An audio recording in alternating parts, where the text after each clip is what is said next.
today's date? Oh, never mind.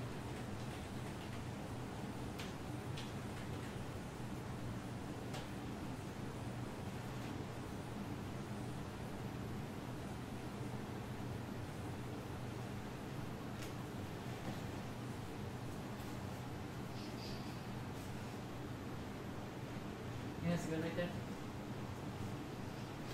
Looks pretty good. It's bright. Did you put? Did you copy the link to the Facebook page? Not yet. It's live right now. So, server URL, right?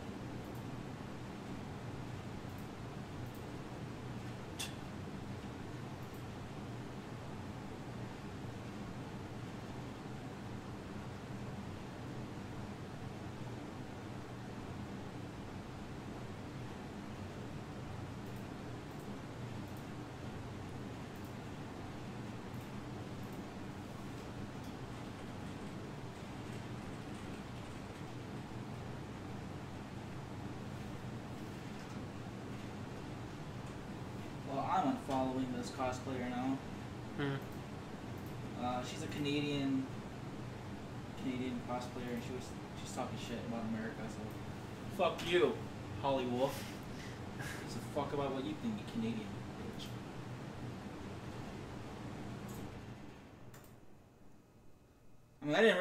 I mean, she's hot, but I only liked her because it's the fact that she likes Asian guys. So that's why I followed her, but I don't want to follow her no more. Don't talk shit about America. You don't know what our issue is. Go stay in Canada where it's nice and friendly and where you guys always die first.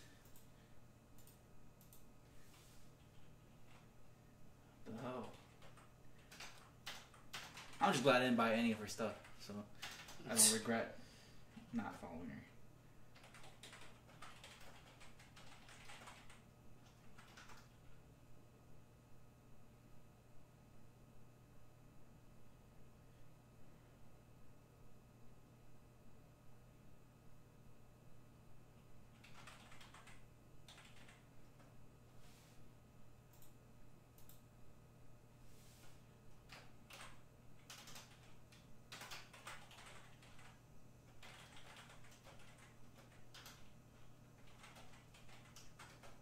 So the resolution's okay. Does that mean that's change it up? It's yellow. What do you mean it's yellow? I never know what that. It's just something that'll help. It's okay. It's like our streaming isn't as good, or it's just. I mean, it's okay. It's not like excellent. It's not good. So it's like 480p and not 720 or 1080. It's something else that. You're. Check resolution. Let me see.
Seems like it's working good. Is it? I mean, I don't know. I mean, it's 8:40 though, so we gotta start pretty soon.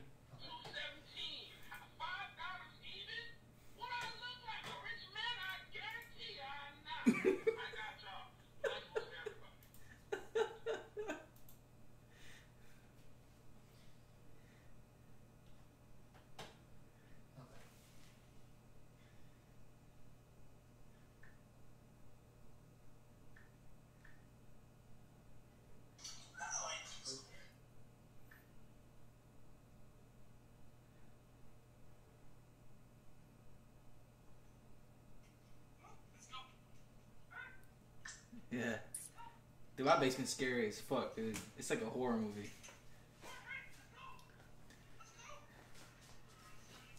Like, the funny thing is, she'll only follow me if we're home alone. She'll follow me to the basement and like she'll stay with me when I do my laundry.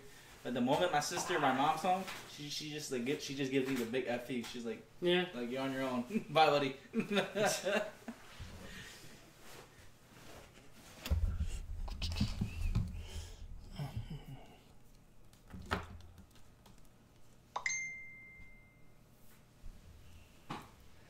Oh, we're live on YouTube right now? Yep, we're live on YouTube, so just share the thing. Oh, there we go. Did you put it on Facebook while you were up there? Yeah.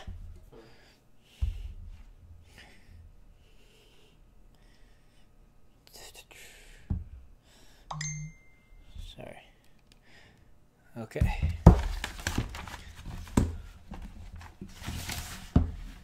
Can you guys say something? Bye. Hey. I am sharing our link right now on Facebook because we're not on Facebook Live anymore. Can you guys just check the audio on the actual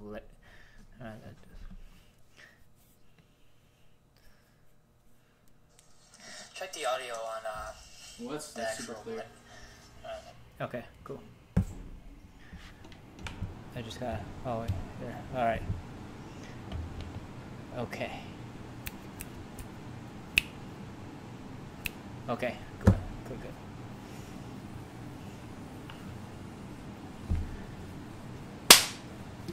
That's my, so I know where to cut from.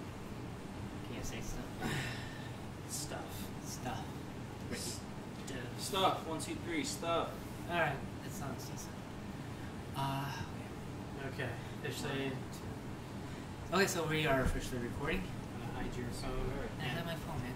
Don't touch my phone. Ricky, no phone. I know. Hold on. Get off your phone. Still sharing. We talked about this. Yeah. Okay. Only me and You're Andrew are good. allowed to do it. Okay. I'm Good. just kidding. Alright, so we were back in Mark's basement. Yep. I'm back. And Mark's back. More important, I'm Oh, back. yeah. I wasn't here. Because last time we had a sub See, from Mark. No. We fired Mark, and he, No, it was by fan demand. I'm back. no, we fired him, and he cried, begged for his job back. His no paying job. Hey, That's hey, I know a ton of Asians. You guys are both replaceable at this point. Bro, it's because of me, you know, all these Asians. Yeah, that's why you're replaceable. No. We're just gonna get like the cutout cardboard set next to him. I think I like Chuck better. No one likes you. No. We don't like Chuck because he can cook. Yeah. No, last time we had Chuck because it actually was one of those last minute. I don't like you messaged us telling us that you will be out doing your mouse class. How's that? That was boring as fuck. I mean, some good info, but for the most part, boring as fuck. But funny thing, Ming and Alina saw us there. They took the same class at the same time. At the same time, was it planned or was it? No, just... they saw us there walking around. They didn't. We were supposed to have another class tomorrow. Is it? To go over more like detailed shit. I mean, from when you were doing it, is it necessary to take these classes, or is it just in case we? I don't know. I mean, depends on how much you know about raising a baby. Like, if you don't know anything, then yeah, it might be pretty helpful. Ah, okay. Because maybe it's from you because this is actually your kid. You're being the actual room, right? Yeah. So there's more on how do you react when your wife is actually. There's tons of classes for everything. This one was more like what to bring to the hospital, how long you probably are going to be there for, and shit like that. And then last Saturday we took a tour of the actual hospital where she will be at for 2 days, and like saw the first room she'll be at, and then went to like take a look at the second room she'll be at, and took a fun look at the placemat sofa that I'll be forced to sleep on for 2 days. Okay. So that'll be not because you guys know me, I'm a night owl, so it's gonna be some weird nights up at the hospital at like 2 a.m. I mean, I don't expect you like once your kid gets here, I don't expect you to like do too much with us or in general. So I mean, you're not even gonna have time for yourself. It's understandable. I get it. I think. I mean, I don't. Like, I mean, I have a couple buddies. I mean, Chuck's kid just turned 1. I can't believe that it's already been a year. Yeah, I know. And he still does like plenty of shit. I mean, he doesn't live with his wife or kids or girlfriend or kids, so I mean that gives him more free time. But yeah. Luckily, with C being Hmong and me being a white guy, I don't really need to help or do anything. What do you mean by that, bro? You know how your culture is. As long as I don't hit her. I don't know what you're talking about. Yeah, you do, Andrew. I get it. As long as you don't hit her. As long as I don't hit her.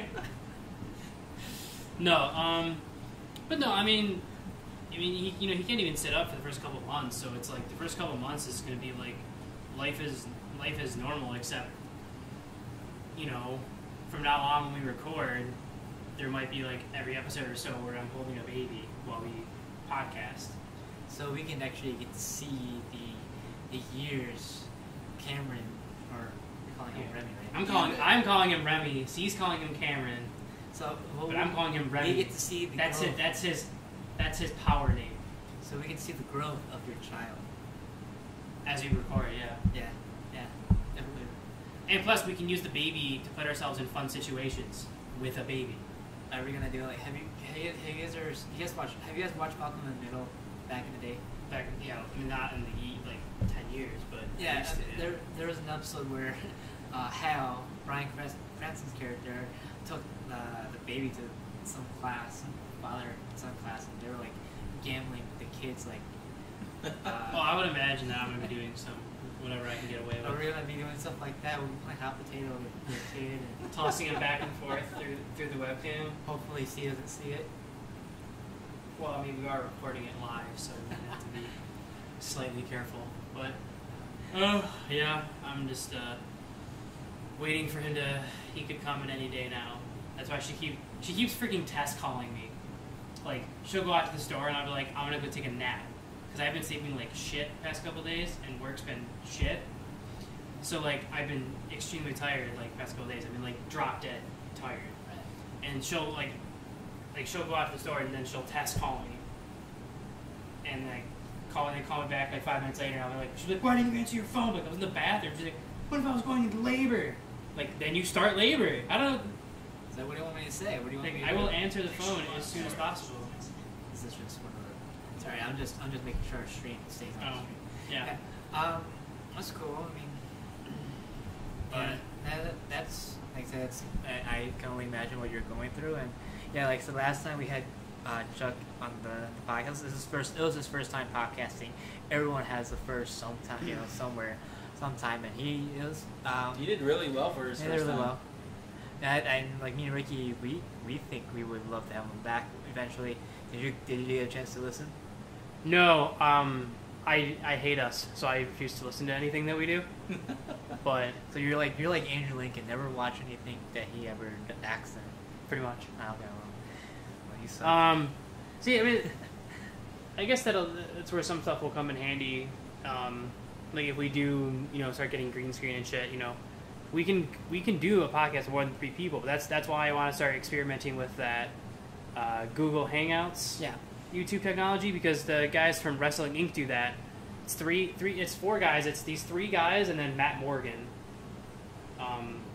It's just actually kind of funny. Like Matt Morgan does the Monday Night Raw podcast with them. I've met Matt Morgan once, and he is probably one of the nicest named guys I know. He seems like super nice because it's like great, you see him in the podcast and it's like him at home and like you'll see his wife walk back and forth sometimes. Dude, that dude, like, I mean, you see him on TV, he's tall, but when you see him in person, like, and I remember it was Eddie Venom's last retirement match for XICW. They booked the 2 tallest guys, and I don't think I've ever seen anyone taller than Eddie Venom. You met him, Yeah. He's a tall guy, yeah. but like Matt Morgan, he's like a few inches taller than him, and we're like, I don't think we've ever seen anyone taller than Eddie Venom. But dude, just meeting him at XICW, most guys, you shake their hands, and the etiquette is, if you don't know the guy, you go and shake their hand, introduce yourselves. Normally, rarely these former WWE guys, TNA guys, you already know who they are, so they don't really like introduce themselves to you. They just kind of look at you and like shake your hand, and you leave. But with Matt Morgan, you shake his hand, and it's like, oh, Matt Morgan. I'm like, oh, that's cool. And then we got the chance to hear his stories, and I think he's just, to me, when I met him, he's just a great guy, and I can only imagine how he sounds like in his podcast. Yeah, it sounds awesome in the podcast, and plus he gives like such really good insight to like bigger storyline writing and shit like that, and then you feel for him, like, because he just quit Global Force because I guess they're about to start touring, and he can't do the dates anymore because they were filming in Florida. But then he said like one of the guys brought it up as a joke, but then he actually said he would consider wrestling for NXT because it's within 40 minutes of his house in Florida. And things like that, going back to the WWE, it's, even if you were there at one point, unless you're John Cena or Rock or Stone Cold in Boston, even if you've been there, you established your name for yourself. It just all depends on if they have a spot for you. Rhino, I remember talking to Rhino when I first trained, and he was like telling us how he's trying to get back into WWE, and you think, well, weren't you already there? No, I mean, yeah, you are good friends with everyone there, but then if they have a spot for you and they have a purpose for you there, and they'll be there. Probably gonna get let go when they do their spring cleaning. I don't know. He hasn't been on TV in 4 months. He was on TV last year. I don't want to say anything just because I don't know if he'll listen. I don't know if he's listening to. And he's a good friend of mine. So, and people from Detroit might listen to this, and I don't really want to say anything. I love Rhino. So no, I mean, dude, I've met him like how many times now? No, I don't know. Maybe they might keep him because he's a vet.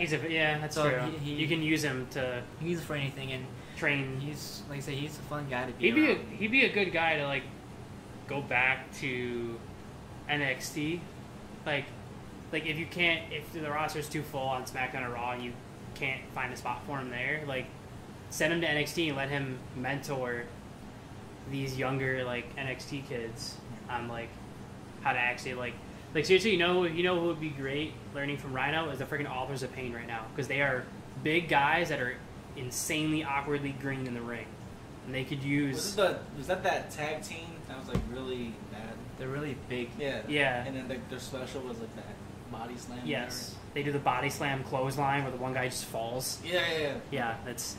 They call it the Last Chapter. Nice finishing maneuver name. Just a terrible finishing maneuver. I got no say in it. As a guy who's been in business, you guys can say it. You guys are fans. Me, because I'm quote unquote been there. I just keep my mouth shut. So even if you're like I said, I just learned let your mindset, my mindset. It's two different mindsets. I'm not supposed to think a certain way just because I'm in the business. And fans can say whatever they want, and I'm just cool. Sorry, but speaking of wrestling, point being that Matt, their podcasting, we got really off the rails. Oh no, that's good. No, I mean, the program that they use, like the point is that they're in 4 different houses across the country, and they're all on the East Coast, but they're in 4 different houses. But they use Google Hangouts, and then every time they talk, so we can have Chuck join. All you'd have to do is join from home, and then he'd be on the bottom. Like we would just have to make sure we have the technology. Cool. Yeah, we definitely having Chuck, he's good. Like he seemed like he's been on a podcast before. See, we've been doing this for almost a year, and I still suck at podcasting. So yeah, you suck a lot. Yeah, at most things. But yeah, like he was great, and Chuck, you're listening. I know you listen. He does. He listened to every episode because he listens to them when he's like at work and he's just he's cooking, so he doesn't really need to listen to anyone else. I mean, you read the order and you cook the order. Yeah. But actually, quick kudos to Chuck before we get into our topics that we discussed earlier. He's in the process of starting his own catering business. And I'm gonna be side helping him with it. But there's no name or anything, so I can't really plug it with info. But the restaurant where he works, they're gonna put this pasta that he makes on their fall menu and Nice. pay him to cook it. See? Okay. So, I like it's a small step, but it's still like It's a step. Yeah, it's somewhere. So, it's way down the road to where anything else in the future will where I'd be making up like flyers and shit. But still, I wanted to give him a quick shout out because he'll listen to it. He'll listen to this probably tomorrow or in the next couple days. If I'm doing video stuff, so I mean, if he needs someone to film him and edit stuff, I'm this guy. Like me knowing Chuck for the past year, he's been cool. He's been nothing but cool. He's been there for a lot of our events and our live stream. Sorry. Yeah, it's fine. It's just your phone. Yeah, but he's. Hey, Andrew, you don't even like cut our video. You're lazy. I don't. You're terribly lazy. This is live. But when it comes to stuff that might get me paid, or something that it's fair warning, none of us will ever be able to pay you. No. You'll need to do this shit for your own portfolio, and so we can have cool shit. But anyways, so today we have a lot of things to talk about. A few things that we want to talk about. This is our second Comic Roulette. We pulled 3 weeks ago. it was a while ago. Yeah, so A month, we'll do that, and then we were gonna do it last time, but you were gone, and I was gone. I didn't want us to just be like, all right, we did at least. Me and Ricky talked about it, but then we have to wait till the next time to hear what you have to say. So, what did we pull last time? What did you guys pull last time? You want to do this now? Or you want to do it at the end? We do it right now. I mean, this is probably one of the main things we're discussing. So, before we get into like other random stuff, like because on the agenda, I think we have no, yeah. But I will let everyone know on the. Sorry, I'm trying to pull my comic without knocking our shit over. On our discussion for today is that the three of us talked about earlier. We're gonna start to kind of go over more not world topics, but world pop culture topics and debate stuff that you guys might not be aware of, but you would find probably pretty interesting. And we can talk about it all day, which is what we were looking forward to. Yeah, so it's like a mini news segment, I guess. Yeah, because we didn't really do it much before. Yeah, but. So I guess I'll just do mine first because I have it. I'm the one who has it here. Yeah, mine's in my car. So bring it in here. I pulled Spider-Gwen issue 4. I'm gonna wait until I can make sure this shows up because I think we're on like a 10-second delay. Okay, so I'm just gonna right there. Okay, so I know who Spider-Gwen is obviously because spider powers. Gwen Stacy. Alternate universe. And she's the breakout star of the Spider-Verse. Yeah, so just getting into the comics, so like my knowledge of alternate timelines is still pretty new. Mm-hmm. There's a lot. There's way too many. So issue 4, I will say compared to reading issue 2 of that, whatever the hell I pulled last time. That shows you how bad it was when I don't remember. If I don't remember a comic, that shows you how bad it is. Ricky was a politic one. Yours was the Marvel? Captain Marvel. Captain Marvel, yeah. Captain Marvel last time. Issue 2, and it was terrible. Like, super vague. There wasn't any correlation between anything. This had more continuity to where, like, it was really confusing in the beginning, and then I kind of started to understand, like, what exactly was going on. But I didn't, like... Since I don't know much about alternate timelines, I mean, it starts off with, like, Peter Parker's dead, and, like... With Spider-Gwen, it's the reverse. She gets bit by the spider, and Peter dies. Yeah. Yeah. So it's like she feels responsible, and, like, Uncle Ben's alive, with, like, still married to Aunt May, in this timeline, like, and she feels responsible. So the issue really is just, like, an issue of her freaking out for 20 pages about feeling all guilty, and... She stops, like, these two people from, like, tagging some skyscraper, but I'm not going to read it anymore because it wasn't good enough to hold my interest. I didn't like the artwork for the Marvel one. Like, I'll show it to you, and you can, like, for Marvel's artwork, depending on what it is, I either, like, love it or I just think it's okay. Like, Spider-Gwen's, like, very girly. Yeah. Cartoony. So, like, I love like Green Arrow, the new like the DC Rebirth has some issues that are kind of like this artwork with Oliver Queen and everything, but this just seemed weird. I mean, like Marvel's artwork, it's just like their artwork for like their Darth Vader and Darth Maul series are so phenomenal that it's like when I like opened this and started reading this, I was like, the artwork kind of threw me off. So it kind of made it a little bit harder to read, but it was better than the last random pull, but it wasn't good enough to like make me want to find out anything more about, you know, the alternate universe with her as Spider-Gwen, which is, I'm sorry, the dumbest fucking name. Yeah. Now my question, because Stan Lee says every comic can be someone's first comic. Now, if you've never collected a comic in your life and you pull that one out because it's on the shelf and you're interested in Spider-Gwen and you're starting out comic books, is this a good issue to start with, or is this a good issue that would kind of be able to help you a little bit with what's going on? No, even if you started with issue 1, to where like it's, you know, probably her getting bit and starting to do like helping minor crimes, just because if you're just getting into comics, you kind of want like some sort of like beginning and middle and end to like the fighting and the heroes and the villains. And you know, this comic, and you know, it doesn't mention, like I said, I know it's issue 4, but still it's issue 4. There should be some semblance of like a darker villain that she's fighting, but it's just a whole issue of her like freaking out and referencing the fact that she just beat the Vulture in some fight, and I'm assuming maybe in issue 2 or 3. Yeah, I don't really remember. I mean, I remember watching a video. So like, but, you know. it has nothing to do with like Marvel, but it's just this specific series I would not recommend as a starting point for comics, Especially someone they're trying to push. Yeah, if you want something to get yourself into comics, as someone who got into comics, I can recommend actually stuff that I've got into reading that would be a good way to get yourself into comics, but no, this is not one of them. Spider-Gwen's a good series if you know the whole story, pretty much. It's not something to pick up and just start reading. So, I forgot what you guys pulled. Oh, I pulled it was by the American Gothic Press. It's independent, another independent comic studio.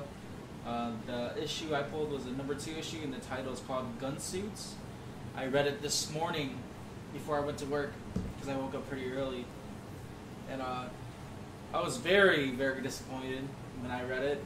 I mean, just by the cover itself, it looked horrible. But I mean, is that like a Swamp Thing looking monster, or okay? So I got confused at first, but like throughout the 20 pages, it was just some girl. I wasn't even paying attention to her name.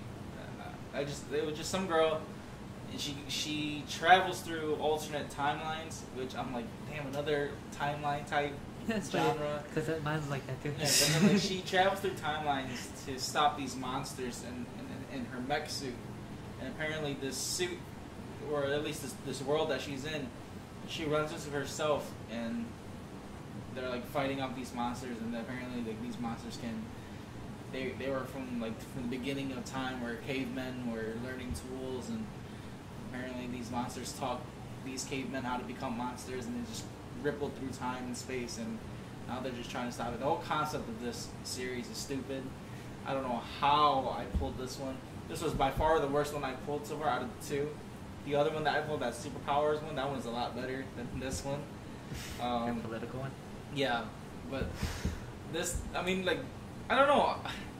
Whoever wrote this was just, Gunsuits was just bad. It was. There is like no, doesn't get you excited at all. Like, there's like the ending. There's no good cliffhanger. There's no good, like, if anything, the only good part is when she stops her doppelganger from killing civilians, because her doppelganger was willing to kill the monster and with any means necessary, and it meant like sacrificing the civilians that were running onto the battlefield.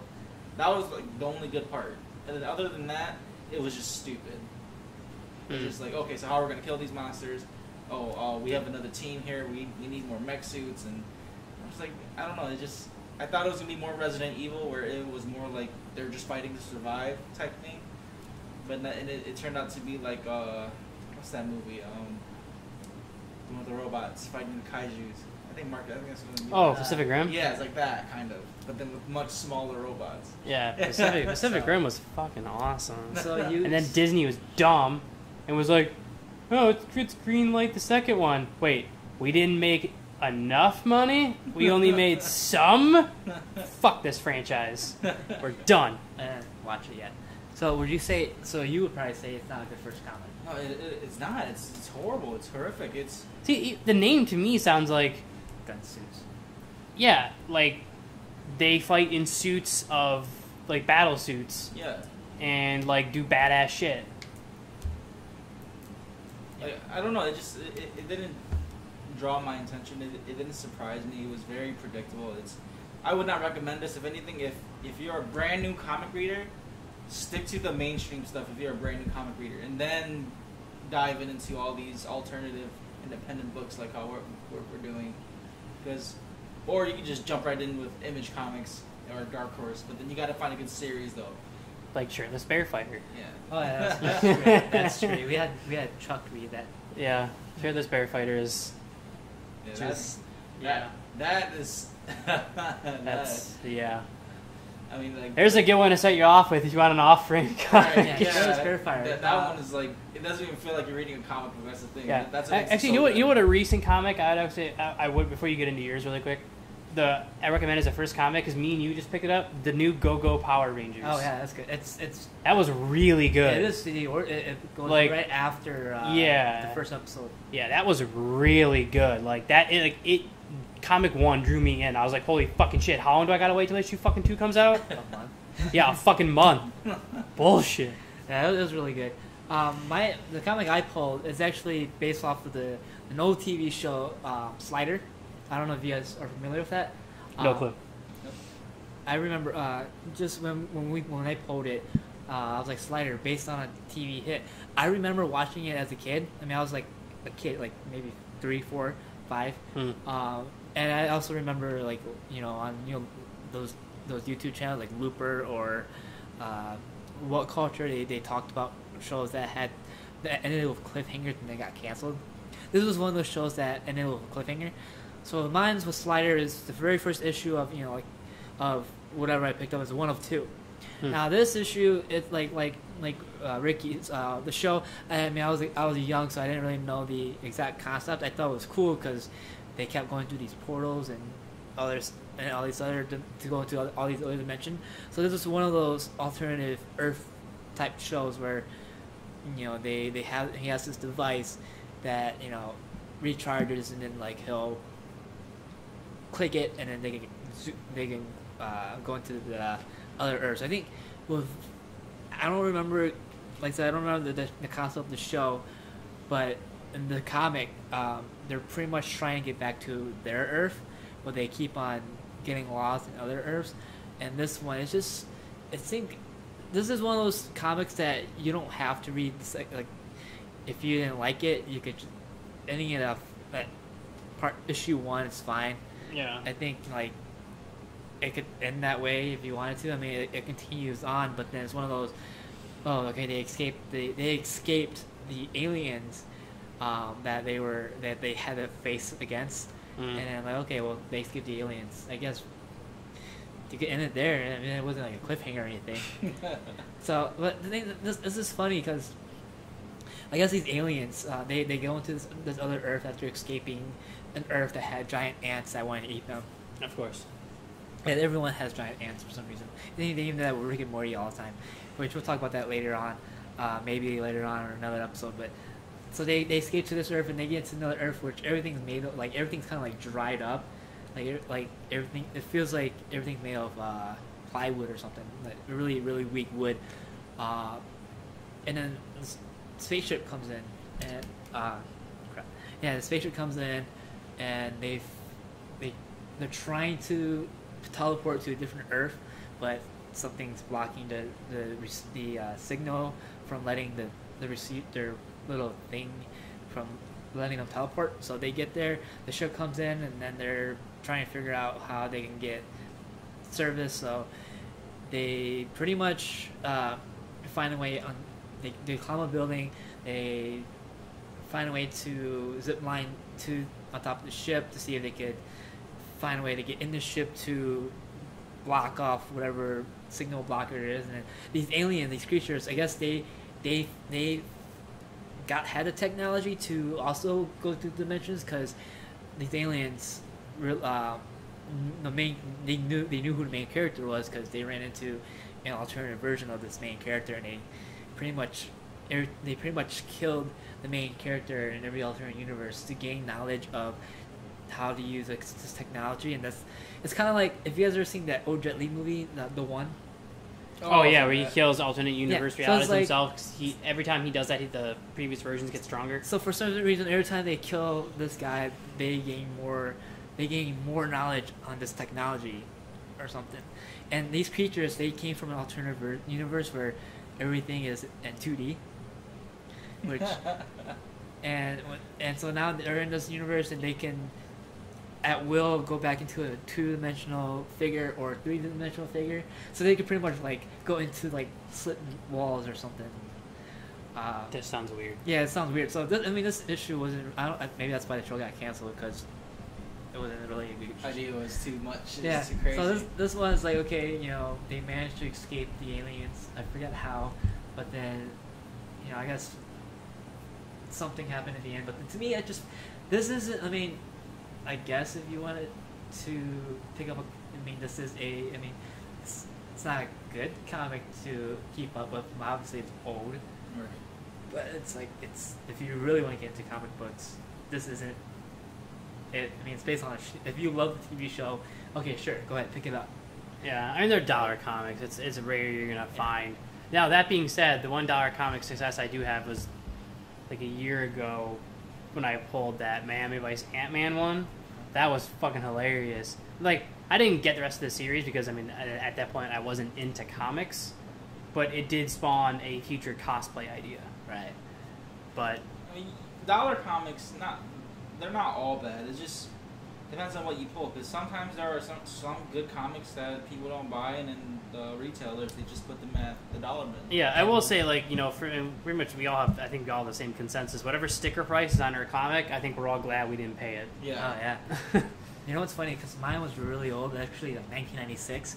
Flipping through the old ads, I'm like, oh my gosh. Oh, I know. That's what I love. Old. It's like I'm looking at all these old game ads, and majority of what was in my comic was like game ads. I think there was an ad for NBA Jam.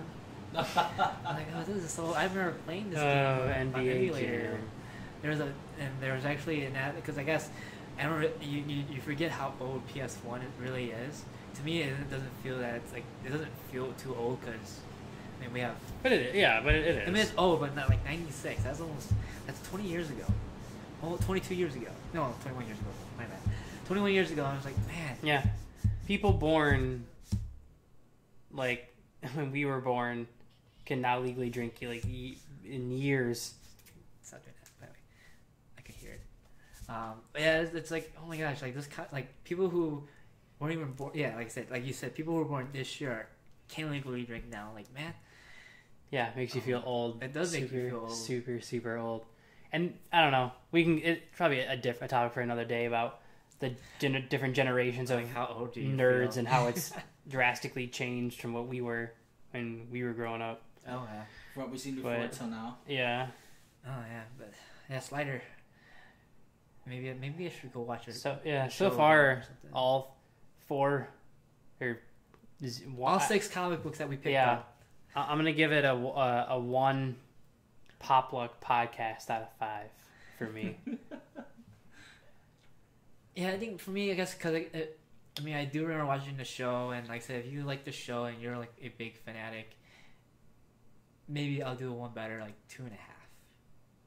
Okay, well, the one I pulled, you didn't want to give it anything, did you? No. Ricky 0. It's absolutely 0 not out of 5. recommended. Do not read it. Don't even look for the series. Don't buy it. Just forget about it. Yeah, just move on. There's a reason why it was in the dollar bin. Yeah, but I think it should have been free. And it's been there for years. yeah. No, the thing was, the comic was made in 2015. Really? Yeah. Oh, wow. It's a recent comic, but then it's like it sucked. Mine was 96, so maybe even before like Chris Brown was. Yeah, this came out when Age of Ultron came out, so 2 years ago. Yeah. 2015. Not maybe 3-4 years. 3 at the most. Yeah. Around 2014, 2015. Because Spider-Gwen didn't really hit up that well, so I mean, like I thought. No, which I can understand why. Yeah, the comic the last one I bought got Nova. That was still kind of new. That's like 2 years ago. Yeah. Actually, you know what? Another random good dollar comic that I pulled was a random issue of Moon Knight. One of the series of Moon Knight. That was pretty good. Oh yeah, Moon Knight is. Yeah, he's got a good run. Yeah, people have been pushing for a Netflix series for Moon Knight. Like fans want Moon Knight, fans want Moon Knight, and I don't know too much about Moon Knight. But people tell me it's kind of like Marvel's version of Batman, in a essentially. way. But doesn't he kill? He kills. Yes. Yeah. Okay. So. Yeah. And he's kind of got powers. He's not just like. Well, kind of. Either he does or he doesn't. It's really weird. It's hard to explain. The issue I have like barely touches on his powers, so it doesn't. He has some stuff, but it's like it's been a long time since I read it. Okay. Speaking since we're on the topics of comics, I mean, there's something that I want to like bring up, and that's the fact that Mark is actually picking up more comics. We brought it up a few more times, but now tell us, Mark, how's your wallet? I mean, luckily I have a decent job, so I can. It's not horrible, but I mean, like I just dropped $70 on comics on Saturday. Well, that's because you're buying volumes too. That's the thing. Well, yeah, which will stop now for the most part, because now I'm not gonna buy any new series unless it's like something that I really think is cool. Until I'm caught up on all the series that I'm currently reading, because I only have the first 2 volumes of the Mighty Morphin Power Rangers. And I still have to either buy Volume 3 or buy the individual issues. I'm probably just going to buy Volume 3. Yeah, buy Volume 3 because I know, at Comics and More, I know he scatters the books a little bit, but then you won't be able to find, like, certain individual issues. No, I know. I mean, I found him. I have a really good website that I'll probably plug it at the end when we're doing final goodbyes. So, this website has, like, if you ever are missing an issue, 80% of what I order online comes from this one random website. It's, like, some random comic book store in Georgia. Okay. And, like, everything's exactly priced as what it would be in the store. And anything over $25 is free shipping. Oh, I mean, that's everything in general, shipping. Not for smaller stores a lot of the times, though, because usually they want the extra like revenue. $50, Yeah, they want the revenue from shipping. They'll make it cheap. They'll make it, like, anything over $25, $30 is, $5 shipping, but like usually in smaller stores want their money from shipping. So, I mean, I generally only order 1 or 2 at a time, so I usually will pay. I think their shipping, they do standard shipping, I think it's $3.50. Yeah, that's regular for their shipping. So, I mean, what have you been reading? And what's your favorite right now? Probably the new Darth Vader. The new Darth Vader series that just started like 4 issues ago. Super good. It takes place just when Darth Vader turns evil and gets his suit. Like right after, it's essentially issue 1 starts off with like him being picked up from the lava. Oh, okay. Yeah. And then it's a story of him rising to power. And I just finished the issue where he defeats this legendary ancient Jedi Master. Oh yeah. You told who us. doesn't participate in the Clone Wars. So the issue that just happened is Darth Vader is actually pretty nice. He gets defeated at the end of issue 3. Like the guy kicks Darth Vader's ass and chucks him over a cliff. I mean, he's a half robot now. I mean, and Darth Vader lives, comes back, and of course, wins like how a Sith should win. He chucks these workers over the side of this dam and then breaks the water reservoir to flood the town. So then, as the Jedi guy freaks out, Darth Vader force chokes him and cracks his neck. Damn. So I was like, he wins. And then the issue ends with him grabbing the guy's lightsaber. So then the next issue is going to be watching him corrupt the Kyber crystal. Oh, and make it red. And make it red. Okay. That's probably my favorite of what I'm reading right now, because it's just really good. The artwork's amazing, storyline's amazing. But I'm also reading the new Green Arrow. I'm about to start reading the new Flash. I'm reading the new Darth Maul. That's also really good. it's Darth Maul teaming up with. Damn, I might buy that Darth Vader series. It's now. so good. It's so good. Sounds so interesting. All you borrow the first couple issues if you want. No, I'll see. I'll go look at Liberty tomorrow. I'm going there. Anyway. And then I'll show you what the covers look like. See, because there's an old Darth Vader series that just ended a year ago. Okay. But the new Darth Maul. You guys ever watched the Clone Wars show on Netflix? No, I haven't. I have not yet. I know. Okay, I know what you're talking it's about. really good. So if you ever bored, it's a good show to watch. That actually would be a good show for us to do a next all night live stream. Defenders. Oh yeah, Defenders. Friday. Yeah, Defenders this Friday. That's what we're doing. But when we do another anime one, You're right. Clone Wars is a decent one. But there's a bunch of bounty hunters in there. Cad Bane, and it's in this new Darth Maul. So it's Darth Maul teaming up with these bounty hunters, like being Darth Maul before you see him in the movies. Okay. So that Green Arrow. I'm reading both Mighty Morphin Power Rangers and Go Go Power Rangers. And Shirtless Bear Fighter. Oh, Shirtless Bear Fighter. That has been something like a new favorite of mine. It's something fun to read. Ricky, you're reading it too, right? But then, I'm reading it online, but it's very comical. I love That's it. the best way I can describe it because did you read it's this shit too? yeah, where he fought like the Chicago Like, Bears. yeah, he fought every single bear, and then he even like there's a new bear term that I learned like listening to Kevin Smith how like the term bear is also for The gay community. gay, gay, big, Yeah. big, Yeah, chubby. bigger, Yeah. hairy guys in the gay community. And I was like, oh, that's. Yeah. If it wasn't for Kevin Smith, I wouldn't have gotten that. Yeah. It's so good. I mean, we talked about the bear plane, and then we talked about flapjacks, and he hates it when you call them pancakes. Yeah. Oh, now And it's. the guy he met with the pig dude. Yeah. Oh, that part was so fucking gross. He took off his shirt. You see all his nipples. Yeah. It's It's a different one. it's different. It's one of those where you don't, like you just want to stop being serious for. It's like an once. adult cartoon into a comic book. Yeah, Pretty much. Just Yeah. like how me, like I hate Fairyland. It's a fun comic book. It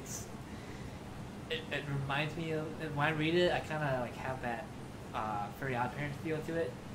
Yeah, I want to possibly pick up that and down the road, Yeah, but the next issue comes out tomorrow. From when we're recording this podcast, and they cross out hate and they turn to love, because like the last issue she went on this quest, or she's trying to gain this item, and there are these glowing balls that would give you any wish you want, pretty much like give you what you want, and she wants to redeem herself from all the evil things she did, and she She turned good. after getting a handful of balls, she became It's funny too. Like the image is like it's like a pair of blue balls. testicles. Yeah, and that's what it really is. But then like she what's funny though, because like I think wasn't it like the caption there, like she grabbed the blue balls or something like that, like something like that, and then like she grabs it and then she just becomes happy. I thought it was kind of funny how they brought up with like just all the, like the cliche. The thing with fairy tales is there's always an older gentleman wanting to marry some kind of kid, and it's like, what is all you old men wanting to marry young girls? 'Cause, I mean, she's technically like 30 or 40 something years old, but then she's in the body of like a 7-year-old. yeah. So I was like, man, I just realized that. It looked good nomination. You showed me the paperback, so I might read it down the road. But right now, I'm just trying to catch up on everything I need to read, and try to get a bunch of other shit done. But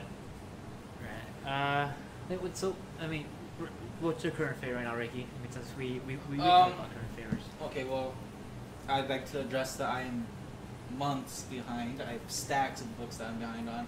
But right now, my favorites are definitely my image books, because those books I always tend to keep them first, read them first. Like right now, I always mention Sagas. Right now is my favorite. Oh, book Saga right now. is Saga, the best. like nothing like it's not like brand new, but it's something that is one of my top books right now. It's so, to me, it's just phenomenal.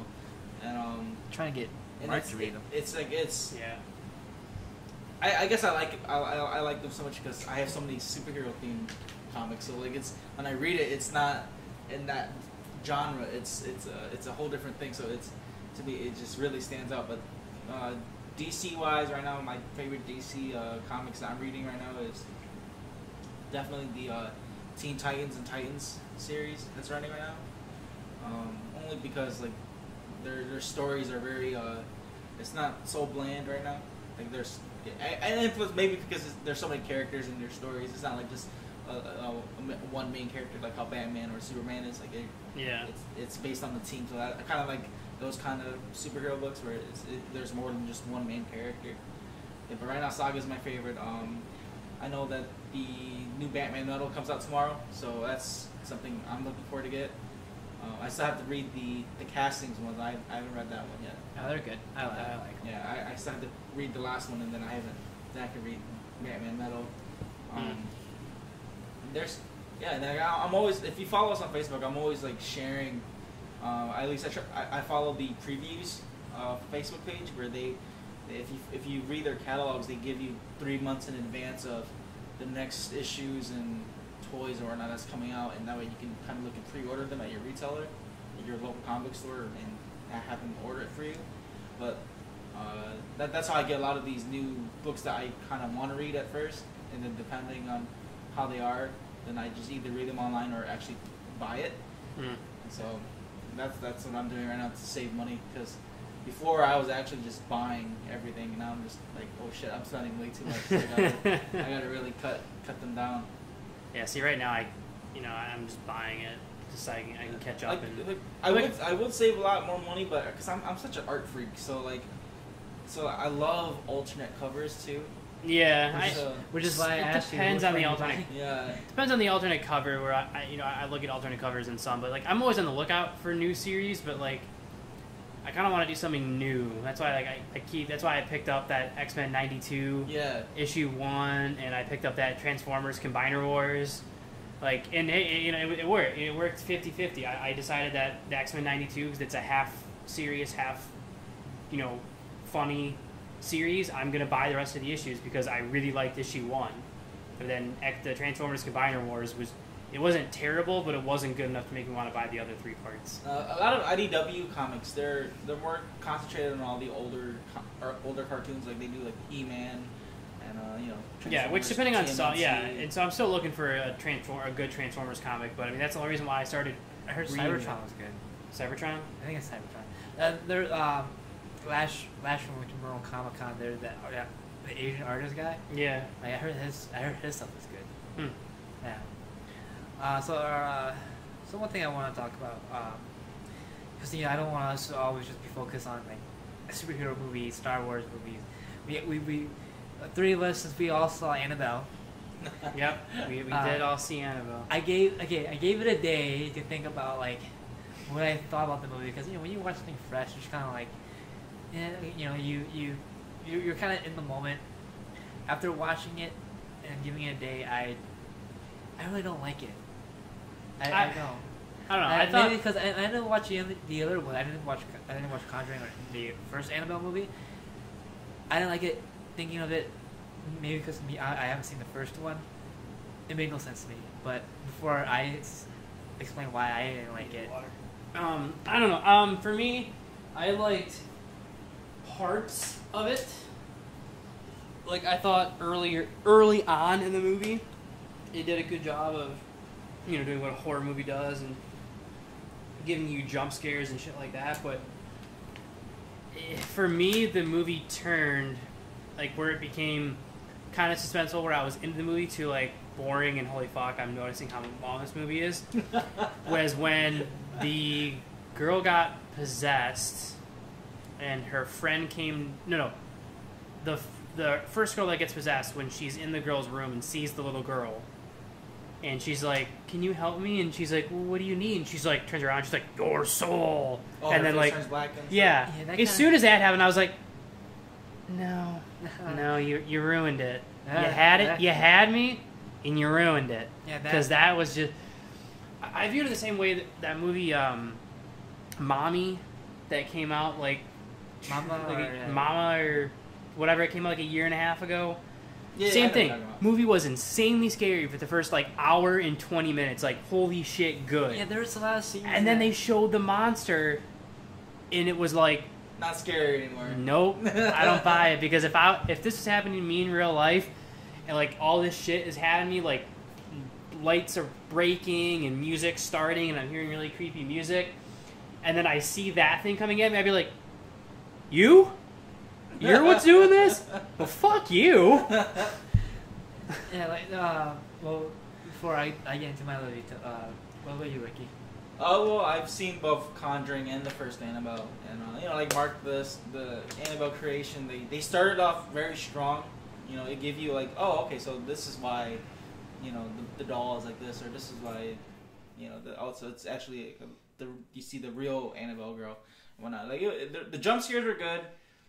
I'm gonna be honest here. I'm like I suck at watching scary movies because I get scared really easily when it comes to jump scares. He was a bitch. Holy shit! How do you know? Holy shit! I can see. I was cold. I'm a really jumpy person. So like if I watch a lot of like images don't scare me as much, but if it's a good jump scare, I can't anticipate that shit. Like I know it's coming, but like I'll just sit there and like, oh my god, just hurry up and come so like, I can jump. Yeah, see, I was still buzzed because I did 5 shots of whiskey with Pat before we went to eat and then see the movie, so I had a buzz like the first like half of the movie. Yeah, but like it was it was a good suspenseful story. I think they kind of overdid it with the jump scares though. They did a little bit too much because when there's so many jump scares in the movie, it gets. I think like boring. once it was like, I think they did a good job up until the first girl, the blonde girl, gets possessed, and then I feel like after that point, and then, like, the whole house starts getting haunted. And all I was like, oh yeah, I felt like they overdid it at that point. Yeah. So for me, I mean, okay, I got good jump scares. This one part, I mean, this is just for me learning how to do videos and stuff. There's some scenes, there's some shots that I felt was a little bit too long. Like they showed it for like 10 seconds of nothing, and then they moved to a different shot with some actual dialogue. But to me, I didn't get it.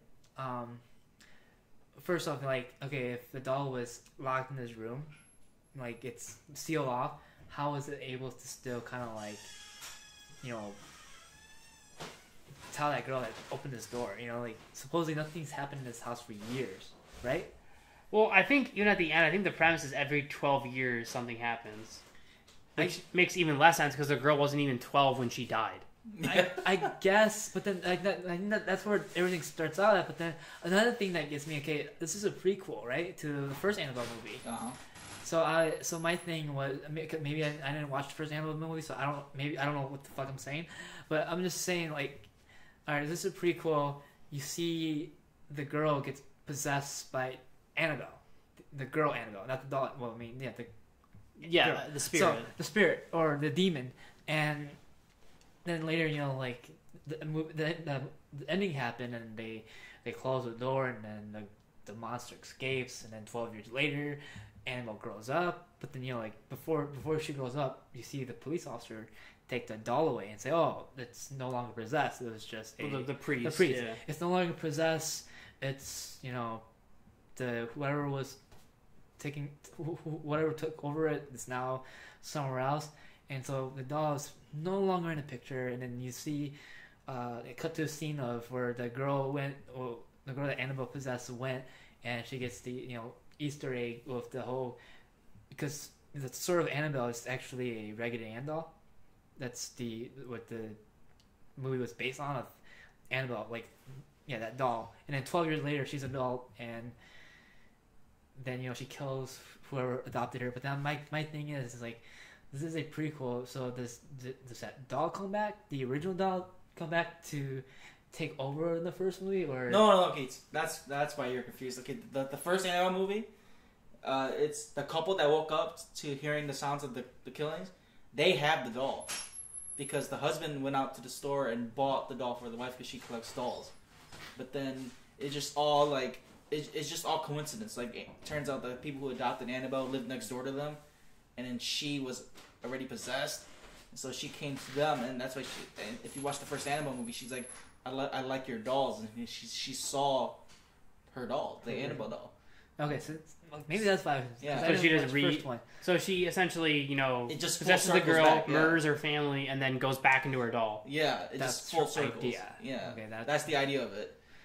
So like, okay, who's the? I don't remember the first one too much. Who's the guy? The guy. at the end of this movie, when she kills her dad, a guy comes in and kills her mom. Oh, because that's the guy. That's part of her cult. Like they're like in this cult together, and then like right before she dies right before she dies in the first Annabelle movie, she puts the mark on the doll, Annabelle doll, and she takes over the Annabelle doll again.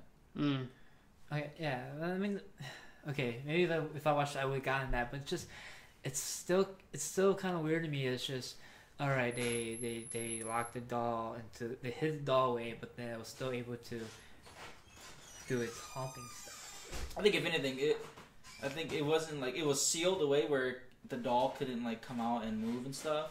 But I think like the spirit was still wandering, and then like how that little girl was telling that nun, she's like, it's after me because I'm the weakest. I think if anything, that's what triggered it. I think because she was weak. Yeah, physically she was weak, and then she kept going to the fucking door like the idiot. Well, yeah, I think what happened, because I don't think she gets the. Does she get the note before she goes in the room for the first time? Yeah, yeah. Which is like, okay, how? Yeah. To Andrew's point, that point, if the note had happened after, right? Like if she had stuck into the room herself because she was curious, and then the note started, I could buy it as like, just by entering the room, right? Exactly. The spirit now has enough power to reach out. It can't leave the room yet, but it can reach out in the house. Right. But like, nothing's happened in 12 years. They're there for like 2 days, nothing happens. And then all of a sudden the doll starts acting out. Unless they're trying to show you that, it actually can do stuff. There's just waiting for this moment. But that's what the mom says. She's like, she's been waiting for this to happen. Like, she's been waiting for her chance.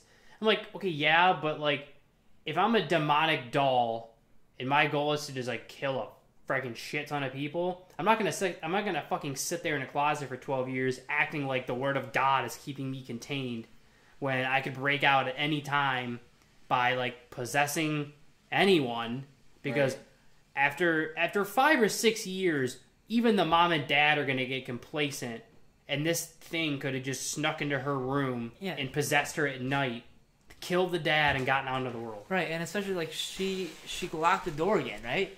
You remember, like, when she found the key, she opened the door, and she closed it. She didn't lock it, but kept on opening. Yeah, then she closed it, locked it, and then it opened again. And then unlocked and opened. And all this stuff happened. I was like, okay, that.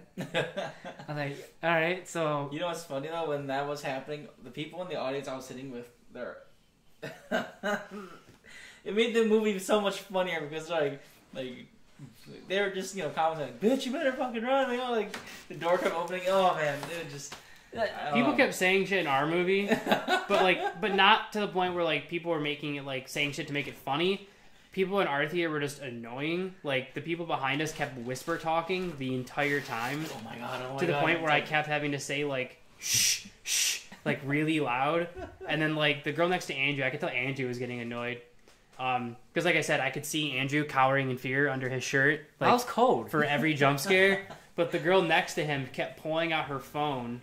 To like message on Facebook and text. And here's how inconsiderate she was. So she doesn't want, it's like she didn't want to interfere with like her boyfriend or whoever it was that was sitting next to her. So like, let's say like her boyfriend's sitting right here, right? So she literally turns on her phone, has the brightness like halfway, and is like this. Oh, and it's towards you guys. And it's right in Andrew's face. I didn't notice that, but then I every time I turn around, like turn to look at her, it looked like she was. Andrew thought she was giving the guy head. Yeah. I was like, it was a lot of theater of Mikado. Yeah. Okay. I want to make a race comment. Like watching. Okay. Ricky essentially made a race comment. Yeah. So Ricky,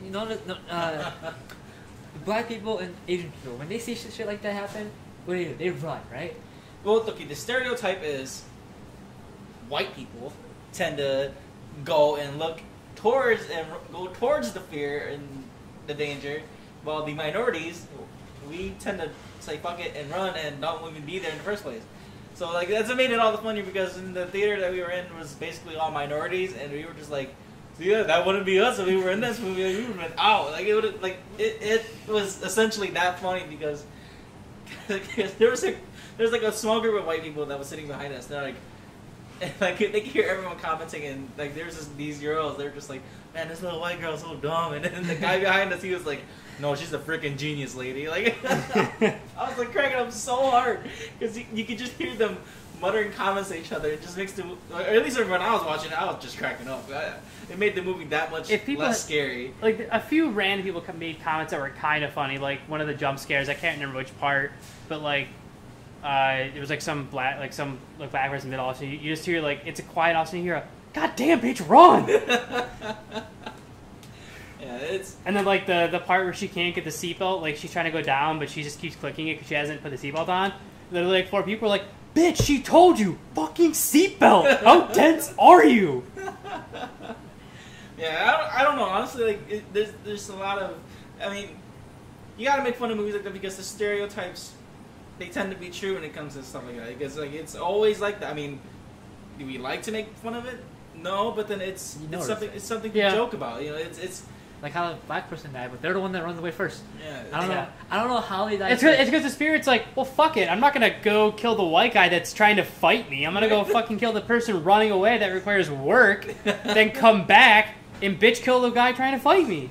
Yeah, it just makes it all that funny. But like you gotta learn how to laugh and stuff like that. Like, I mean, I guess, yeah. I mean, it's like, I think it's that stereotype of like me, like if I was in that movie and like if I was in like a room and like that spirit shit started happening and then like I threw a sheet over the doll and then the sheet stood up and started walking towards me.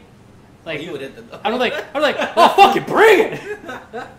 Mark would hit the doll. I would dip. I'm like, yep. I freaking let you like roundhouse it and like just catch sheet and be like, oh what the fuck, you gonna run away? I try to kick you and you run. So is there everyone in that movie like Deep Sleepers? Because that chick was yelling. She was screaming. No, I think what they were trying to emphasize in that movie was like it was just between her and that that spiritual force. Yeah. And it kind of like overwhelms her, and even though she's like screaming and stuff, it's kind of like sleep paralysis where you feel like you're screaming and moving, but really you're not. Yeah. And then this as a final thought, because I know we're in an hour and we have stuff we still have to cover.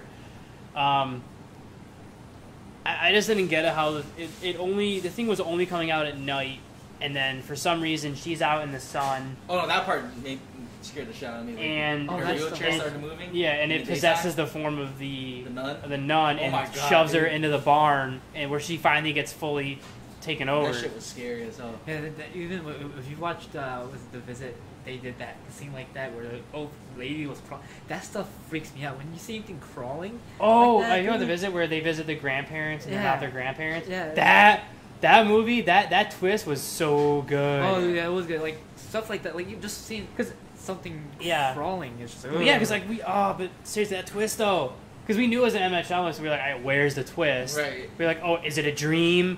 Like, is none of this shit real? Like, have they been dead the whole time? And then it was like, oh yeah, it freaked me out. And they show her grandparents, and they did it so there was no music. It's super subtle, and they're like, oh yeah, I think everything's fine now. And she's like, they're outside. And her mom's like, who are those people? Those aren't your grandparents. And they're like, what do you mean?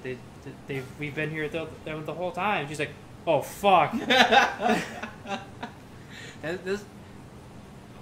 movie is like you don't have pictures of your family anywhere. Well, remember they took them all down. No, but even with the mom, it's like you don't. The plot was like she ran away, but then like you don't have like any way to show your kids how your parents look like. You know, I don't know. It's small Apollo, but yeah, but still, I mean that was like such a brilliant way of doing the twist. Like the kids just show up to laugh out. They're like, oh yeah, they're outside. That's not your grandparents. Who are those people? Like, you need to get the fuck out. And then, of course, that's the moment they try to get out. And then, of course, that's when the grandparents, like, fucking go all psychotic and shit. Yeah, but back with Annabelle, that part freaked me out a little. Like, just seeing something crawl, chasing after you like that. And it's actually the girl. Did you see that? Was that in the original Annabelle movie? Like, any of that, like the demon you seen that demon take form, or was it always the like girl? the blackface demon? Yeah. No, if anything, it was. So that was new. Yeah, that was new. If anything, in The Conjuring, they showed the lady at the end of the Animal movie where she's like, oh, she killed the lady who killed her dad. Yeah. They show her, and then she's, and I think it was I don't know if it was in The Conjuring or no, it was in the first Annabelle movie where the doll lifts in the air, and the wife looks at Annabelle, and then she looks past the doll. And this part scared the shit out of me because like she looks past the doll, and it's her holding the doll. I'm like, oh my god! Like this shit's so fucking scary. Like I freaked out. It's like it's I don't know. It's I mean this movie wasn't image wise it wasn't as scary. Like if you look at it, like for me, I only was scared of it because like it was just so loud and the music's eerie and you know you hear all like, the sounds and stuff. But, Oh like, yeah, I mean they did a good job in the yeah, but then like compared to the first Annabelle and The Conjuring, no, those two movies, image wise, like that shit stays in your head. Like, or at least for me, I hate watching horror movies, but I end up watching it anyway. Yeah. So like, God, I hope you never take. That's I don't know. Take a girl. You know, out. Crystal is go see a horror movie. No, I'll be the. She's gonna be like, worst. she's gonna be like, Andrew, are you gonna be okay? And Andrew's like hiding under his bucket of popcorn. Like, what? Now, I should be fine.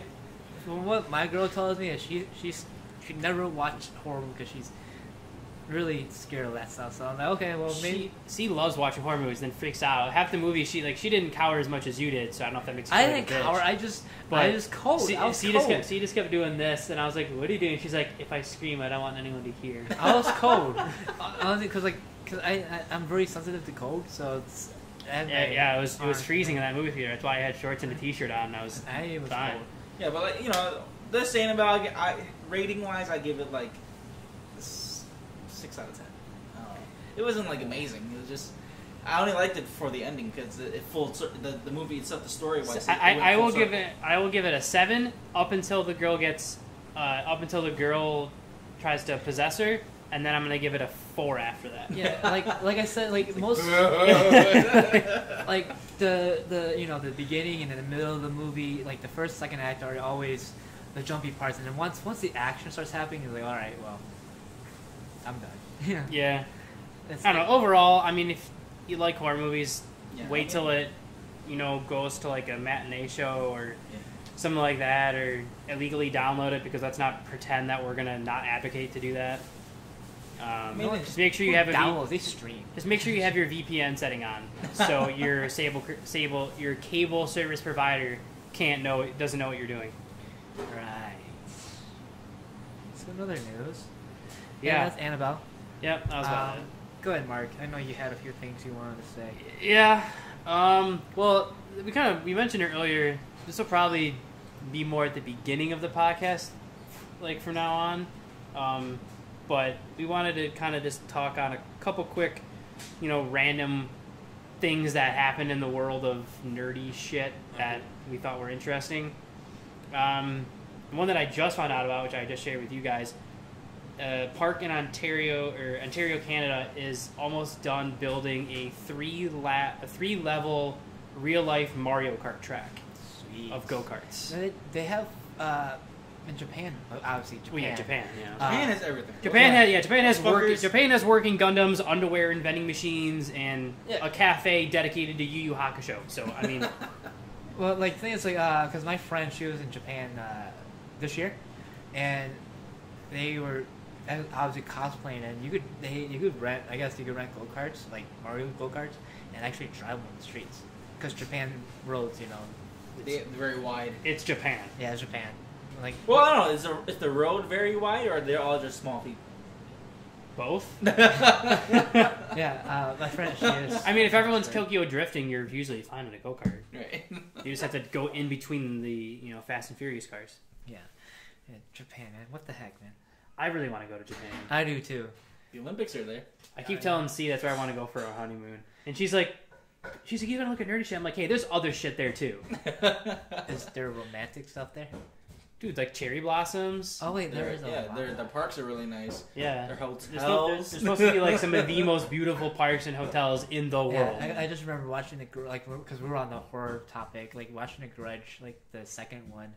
Yeah, that's what I'm just thinking about is it's either skimpy teenage girls or scary ass ghosts. I mean, she. That's the perfect way for hotel, Andrew to get killed is by a skimpy ghost teenage girl. That Just kills Andrew. that scares the crap out of me, man. Like when you hear ghost stories, you usually hear about the girl who's in a white dress or a gown. No, the fucked up part is most of them are Asian anyway, so that's the scary part. Oh yeah. That's no wonder we're so dang superstitious, man. No, but if we talk, I think we honestly need to get our enhanced licenses, and when this thing it's supposed to be done in spring of 2018. I say we have to go and tie our phones to the go-kart and just live stream Or get a GoPro or something. or get GoPros. That might be the safer route. Yeah, and like live stream. Your phone's in the front and you lose it. Like, I just think that would be freaking I mean, come on, dude. It's within probably like a 3-hour drive, and it's a Mario It's Kart. like Toronto, right? Yeah, It's like 4 hours. whatever. Yeah, Toronto. Yeah, it was about 4 hours. It's shorter than I took to Chicago. Oh yeah. Oh yeah. I mean, dude, we'll make a day out of it. We'll go there, and then we'll do other stuff.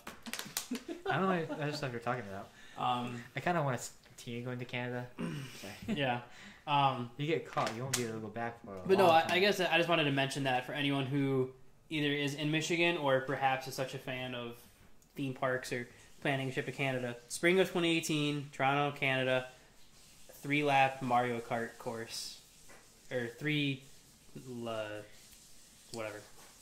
3-floor. Yeah, 3-floor Mario Kart. Can we go-kart throw track. shells at each other? I wish. No, I wish. That's the idea that we would want. Like Mark had a good idea earlier. Where it's like, you know, if you hit your opponent and their cart stops and stuff. Yeah, Oh, like you you mean could nice. like hook the carts up with like video monitors, and then like when you pass a certain point of the track, it, you know, like in Mario Kart, randomly cycles through the weapons and you pick one, and Yeah, then like a to little use it, touchscreen. yeah. And then obviously this would have to be a little selective. Like you probably would only be able to do it with like shells, and probably only red shell, blue shell. Because you couldn't do the star or the squid or shit like that. But The lightning bolt. I think maybe the lightning bolt might work if you just press it and then like your car shakes and stops, or like.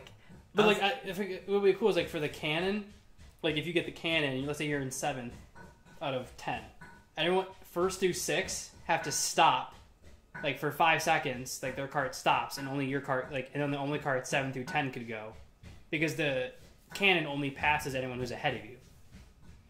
That Right, works. so, Yeah. But yeah, me and Ricky were just talking about like, it's like, so for the blue shell, if I'm in 1st and like Andrew, you're in 5th, and you get the blue shell, and it's like this, and you tap your screen. The blue shell obviously would go to the car that's signified is in 1st place, so in this case me, and then my car would flash like a blue symbol, like a blue shell symbol, and my car would shut off for 4 seconds. Yeah, that works. Like I said, I was thinking that was like, well, like, you know, how Mario Kart, obviously we all play Mario Kart, the little random boxes. I think it'd be cool if they had on a track or even on a track, a little line that tells you if you're going to pass a blue box, and you have a touch screen right here. Yeah. And like, you know, scroll up randomly, pick your weapon, and then you just tap it, and like it was the red shell. Obviously, it's the closest one, right? Yeah. So like once the hit, like I'm pretty sure the cards would probably be more secure, so you don't like die. Yeah. Like if you get hit by a shell, like you obviously there's nothing around, but then it'll communicate with the cart. I think that idea will work. You communicate with the cart, and then it just makes your car like spin around, or like you lose control of it for like a minute. Yeah, I like, and the coding exists, or that wouldn't be too hard to have a thing, you know, code to where blue shell goes to 1st place. If cart flashes blue screen, deactivate throttle for 3 seconds, or you know, whatever. Like that coding might take a little while, but that, you know, would it's possible. exist. I mean, we have remote cars and Exactly. I mean, We have drones. We can fucking make it happen. yeah, it's possible. I mean, It just would, you know, obviously whoever owned the place would have to dedicate the money to making that shit happen. But I think it's just cool. We're getting to the you'll point probably where, make your money back. well, fast. duh, yeah. I just think it's cool. We're getting to the point where people are putting money into like actually building real life versions of the shit we grew up with. Yeah, we're spending a lot of money on stuff that we'll probably ever do once in our life. Yeah, Yeah. But it's. but yeah, I but like it that it's right now. yeah, but but think of that as just a memory itself. Like if we actually go to Canada for a night, like we get a hotel and we like do up Canada, and then the next day we go and do go-kart shit and come home. Like, yeah, we're probably never gonna go there, like do it again.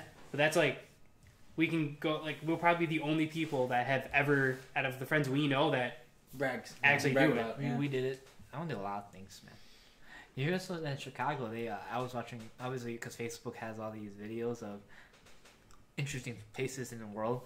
Like there's a skyscraper that like there's a floor where the window tilts and you hold a rail and it's like a little ride where you actually look over Chicago and like you're actually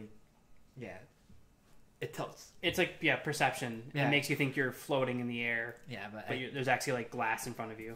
Yeah. Oh, I've been to the Sears Tower. Is that what you're talking about? No, it's some other thing where it actually, instead of like glass under your foot, like it makes it look like there's nothing around you, like you're out in the sky. Yeah, it's like the window is actually like tilt over, and you're standing there, you're holding rails to it, and you go down as the thing's going down. Oh, okay. Yeah, it makes you think like you're gonna fall into the sky and die. I think that'll scare me. You guys seen the one? I think it's obviously it's in Asia somewhere.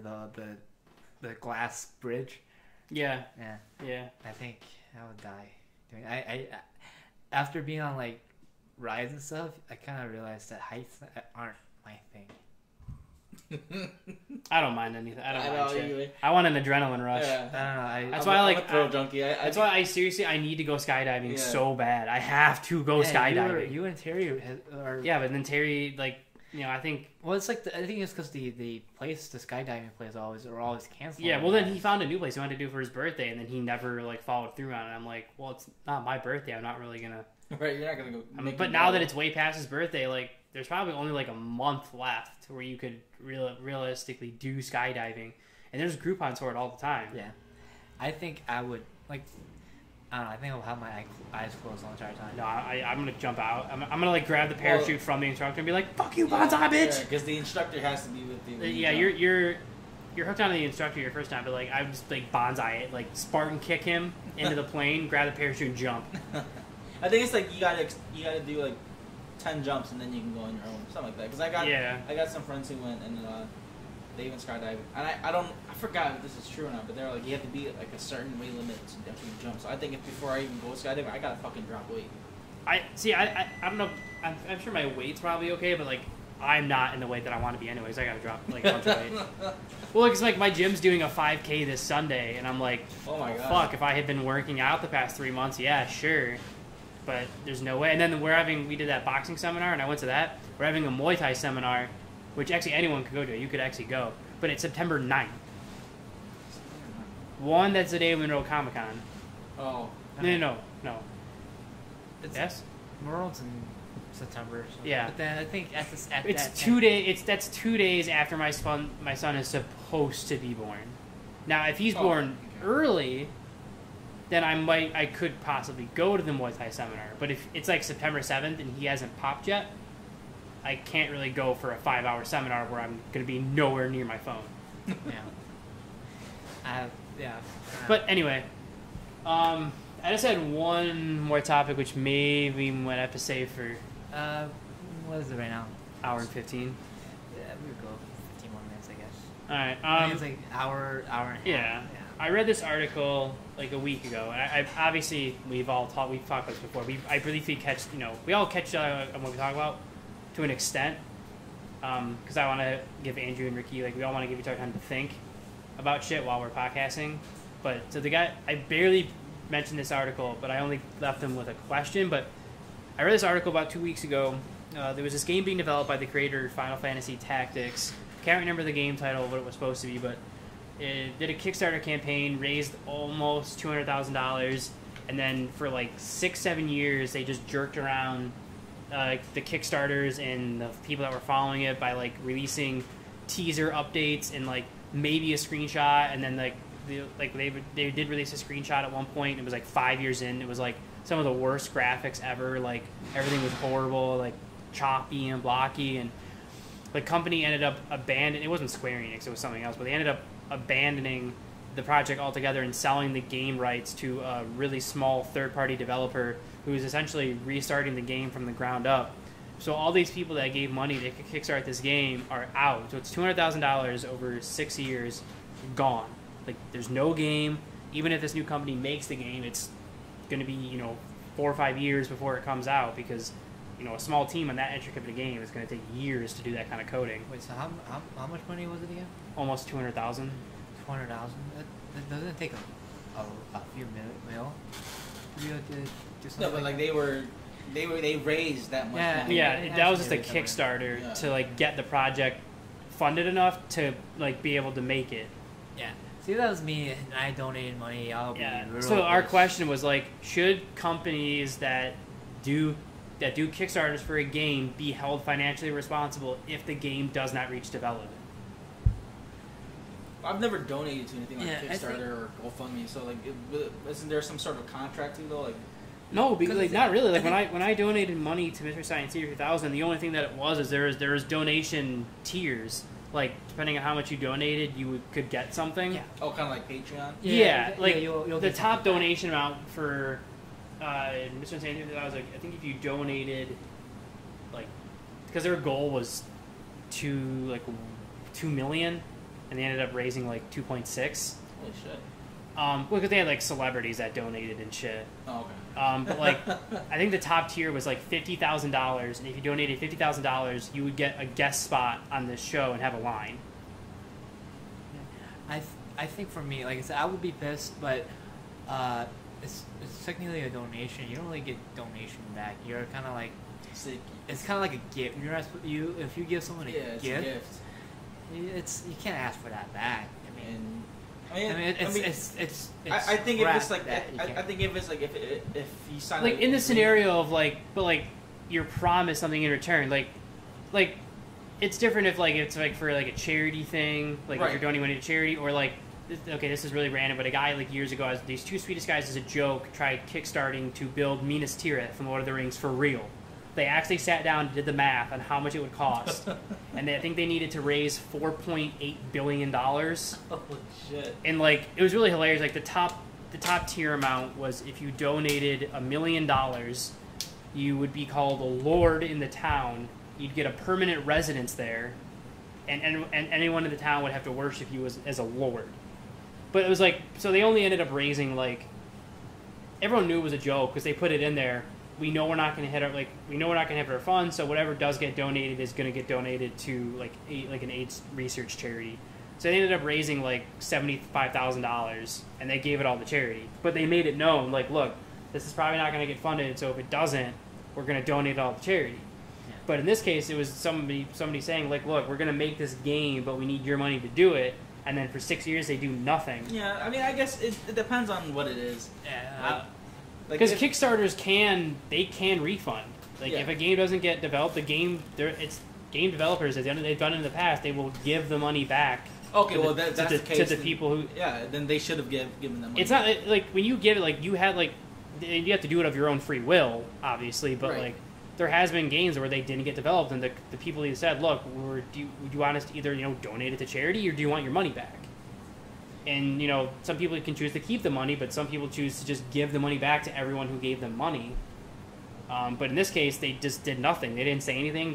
6 years later, they just said, "We're selling the game rights to this company to pursue other ventures," and like they just they should have. the money's just sitting Yeah, there. you should. well, the money's gone. There's no one knows what happened to the money. You should be able to sue them, then that's how if that's the case. Because if Like they I if understand. they didn't give any warning or any emails or any, like some sort of notification saying that we're not going through with this project anymore and we're selling our stuff to someone else. Do you want your money back? If not, then like you said, just give it to charity or give it to that company and see if they'll fund it for you. I don't know. But it was like 6 years. Like I read, the guy broke it down by timeline because he actually donated like $50 or something, and he broke it down like by month. He was like, this month, no word. 4 months later, random email to all backers saying project is currently being worked on, updates soon to come. No email for the next 5 months because he was like an article interviewee, and he got contacted to interview the creator of the game, but they tried like dictating. They told him that they were gonna he would have to agree that they do it on their schedule, not his, and that they are going to send him a pre-list of only question and answers that he can ask. Yes. And he was like, "No, I'm not gonna. You have to do it on my schedule. I'm the one interviewing you, like, and I'm gonna ask the questions that I want to ask. Like, I get that there's something that's off limits, but I'm not gonna let you give me a list of questions that I can only ask." And then he like kept breaking it down. Like it was like this year, released they released like a teaser graphic, and it like people freaked out because it was some of the worst graphics like people have ever seen. This is like people were like, where did our money go?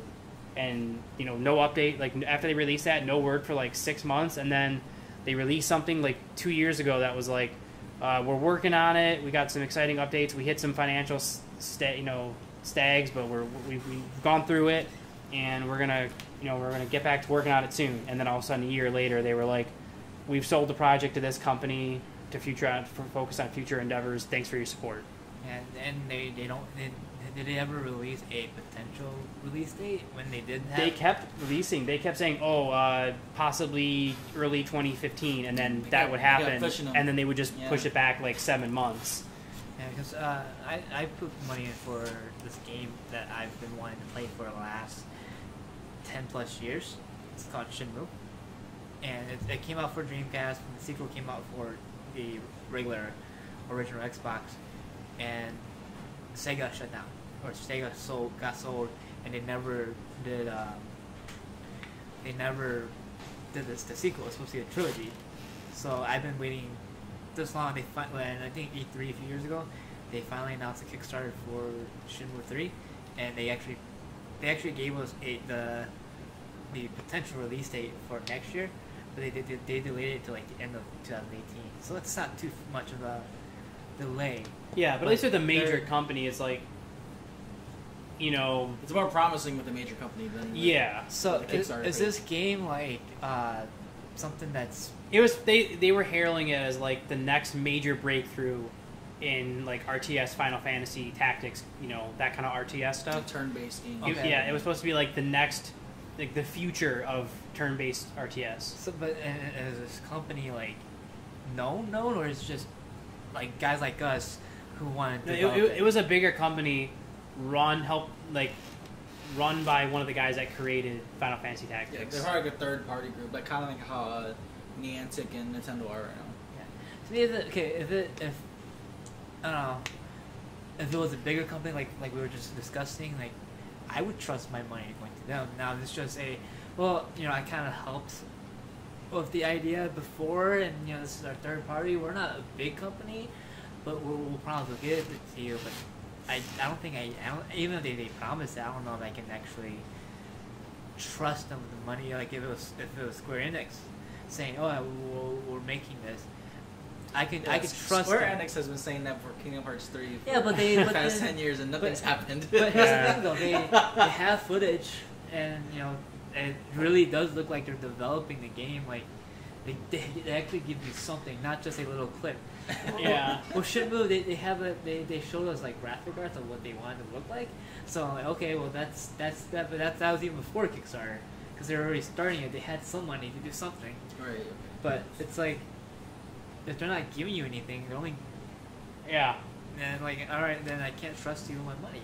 Like, what have you given to us recently? Yeah, and that's how a lot of Kickstarters do some sort of incentive. Like, if you donate me this money, you'll get this in return. Or you get like the first looks at the graphics or something. Yeah, it was like, we'll give you a T-shirt. We'll give you you get something for your return. But like, I don't know, if there's anything like that in this game. All I know is that from the article, the guy just said that, they got all the money they needed to essentially get the game funded for a green light, and then 6 years of nothing, and then they just sold the rights. I would be pissed. I would be pissed. I would be mad. I mean, like I mean, because you got to imagine there's probably at least one or two people that donated like $1,000. Oh yeah, like because there are some people who would donate that much money just for a game. I only pay $10. If I was insanely rich, and I mean like insanely rich, I would have donated $1 million to that Lord of the Rings project. And then like, you bitches build me a house, and I am a fucking lord. Bow down and worship. Yeah.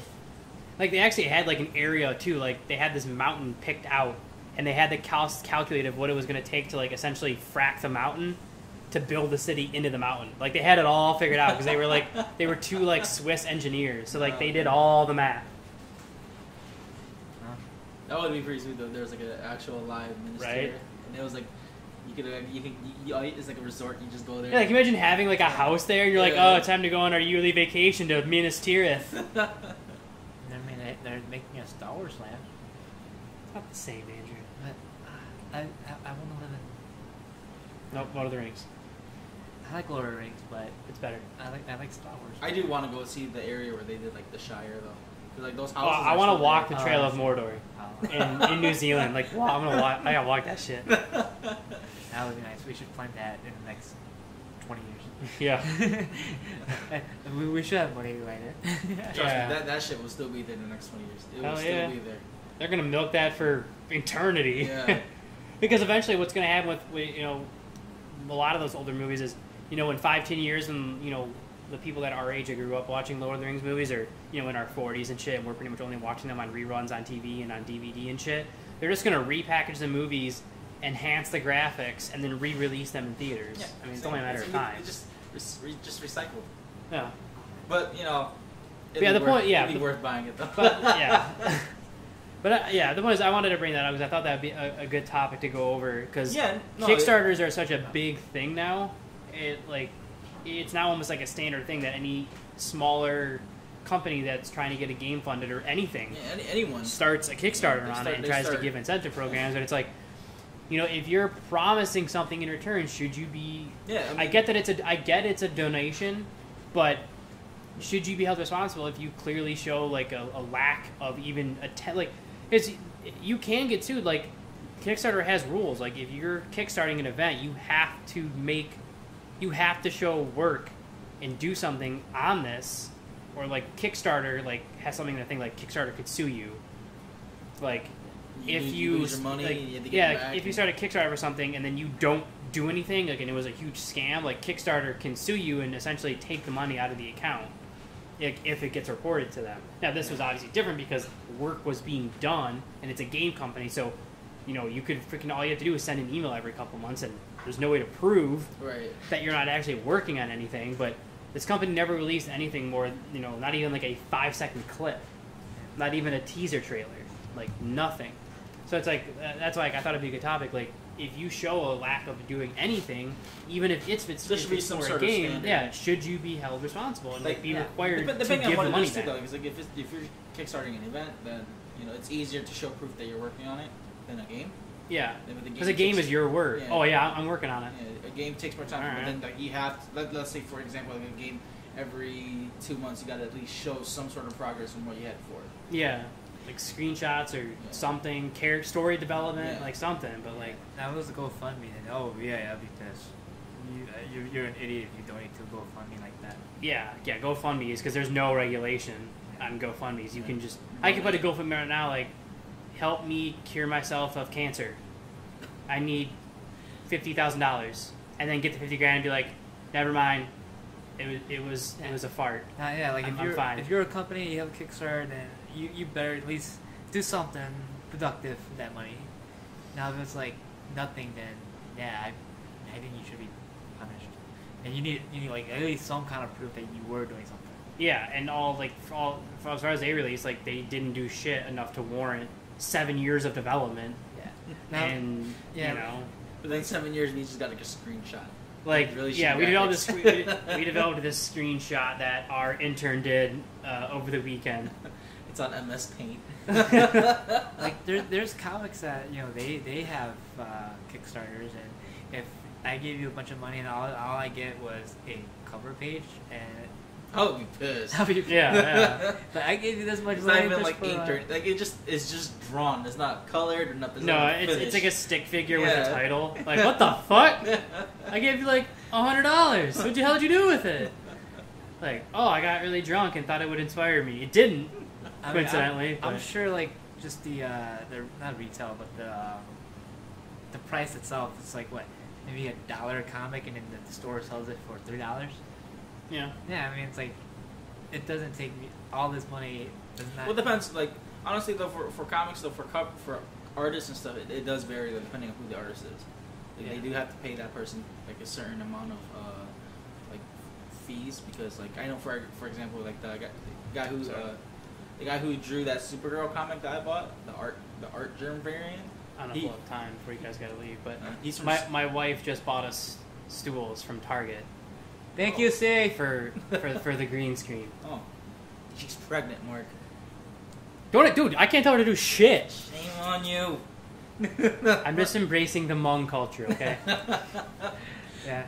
No, but like the artist I like on Facebook, his artist name is Art Germ, but then he's like a Singaporean artist, and he's a very unique style of drawing female characters, and I posted a picture of it, that Supergirl variant I got. Oh yeah. Yeah, I only bought that Supergirl book because of that cover, because of that artist. There's certain artists like him, he can charge quite more because his artwork is not well known, but then it's in high demand. It's a specialty. Yeah, it's a specialty. So yeah. But it's like if he was doing a Kickstarter to work on like some super amazing like variant covers, and then you gave him like $100 because you were like, he didn't do it, I'll be pissed. Yeah, or like he gave you a comic back and it was like his shittiest work ever. It's just a face, no body. And it was like a year later. Like he told you within 6 months you were gonna get 4 comics of variant covers, and then a year goes by and then he sends you his shittiest work. Yeah, I'll be pissed. Yeah, I mean, I think it's not just the person who gives their money; it's the other person on the other end too. They have a contract, or they have some sort of fulfillment to do on their end. If you're donating money to them or giving them money, then they have to come through with their part.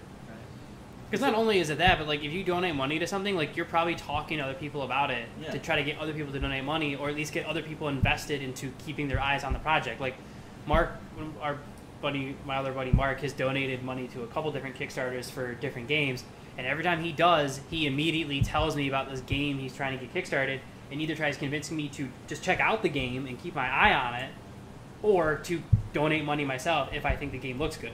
All right. So I doesn't. I mean, yeah, that like even if they don't come through with what they're supposed to, isn't that still considered like some sort of like fraud, right?